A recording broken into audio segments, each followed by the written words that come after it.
When I'm tracking in the studio, I'll typically run vocals through some EQ and compression on input, and then apply some additional EQ and compression later when mixing.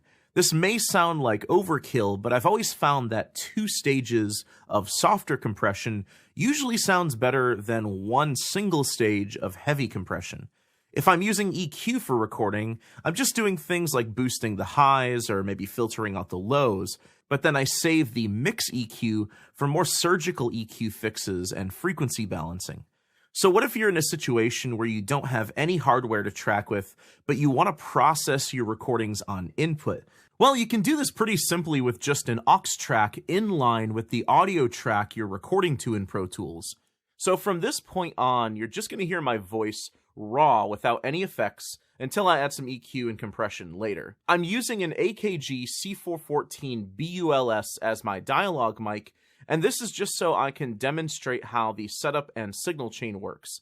And then I'll run Ashley's vocals from the previous video through this same signal chain and simulate a recording where she sang through these plugins and had the recording with the effects printed into the session. So as you can see, I have a mono audio track on input 1. This is just my mic going straight into input 1 on my audio interface. No fancy preamps, nothing like that. Just a digital preamp on my interface. So what I'll do is I'll put an aux track in line with this before the audio track. So I'll press Shift-Command-N to create a new track. There's a couple cool quick key commands that you should know here. If you press Command left and right, you can choose the format of the track that you're going to create. So I'll stick with mono. And then if you press Command up and down, you can choose the track type. So for this, I'm going to go with a mono aux input. I'll hit create, and I'll change the input on the aux track to be input 1 as well.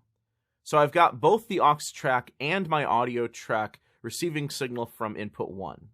Next, I want the signal from the aux track to be routed over to the audio track. So I can do this with the bus. What I'll do is I'll select bus 1 as the output on the aux track, and then I'll select bus 1 as the input on the audio track. So the signal flow right now is mic into input 1 to the aux track to the audio track. And the thing about aux tracks is they don't have an arm for recording or input monitoring button. They will always receive signal, but you can't record anything to them. And if I turn off input monitoring on the audio track, you won't hear signal anymore, but the aux track is still going to be picking up signal. It's just sending that signal over to an audio track that's not input monitored. Next, I'll add some EQ and compression to my aux track. So I've got the Pultec EQ P1A pulled up here. I'm going to make this active, and I'll add a bit of a sibilance boost around 10 or 12K here. There we go.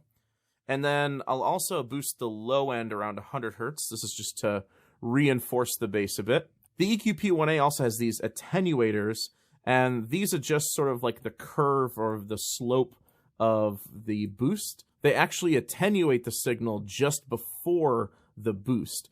So using an EQ like this is really nice to give the vocals a bit of body and high-end presence. I use the hardware version of this all the time. It's a tube EQ, so it can give a lot of character and tone color as well. So here's what this bypassed. So it's kind of thin and boxy sounding. And here's what this pulled back in. It's got a bit more bass and a bit more high end. I'll go ahead and pull in the BF2A as well for some compression. Pull up the peak reduction. Now I don't want to overdo it. I don't want it to be overly compressed on input. I can add more compression later, but this will at least control the higher dynamics in the recording. So right now you're hearing my voice with both the EQ P1A and the BF2A processing the voice in real time. So all I have to do from here is just record. So I'll just arm my audio track for recording and hit record. So right now you're hearing my voice as it's recording, and all of the audio effects that are on the aux track are being printed into the recording on the audio track. So instead of me just talking, I could have my singer sing through the aux track during recording and have both the EQ and compression printed into her vocal recording. You can also use the volume on the aux track as a volume boost or attenuator if you need to add additional volume or subtract volume. Now that you're sober, don't tell me that it's over. Don't turn this ship around and tell me that you can't give one more day. Don't ever tell me why. Don't you ever tell me why. 'Cause I don't want to know. So just for comparison, this is what her vocals looked like before the input processing. They're much more dynamically level when I use the input processing. Now, is input processing a requirement for vocal recording? No, not at all. I find this helpful in some unique niche situations, like when I'm going to record a bunch of vocals, like a bunch of stacked backing vocals, and I don't want to waste a bunch of processing power loading up too many plugins later. I've also used this in broadcasting and live streaming applications where I want an aux track to process my voice or multiple voices in real time and then send that live processed feed off to the stream. I've also used this before with Auto-Tune, where I had a client who relied heavily on Auto-Tune as an effect on his voice. I put Auto-Tune on an aux track, turned on low latency mode, and then recorded all of his takes with the Auto-Tune processing printed into the recording.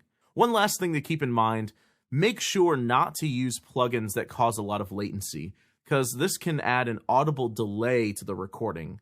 Usually EQ and compression plugins have almost no latency, but linear phase EQs, limiters, and some time-based effects can often have some drastic latency issues.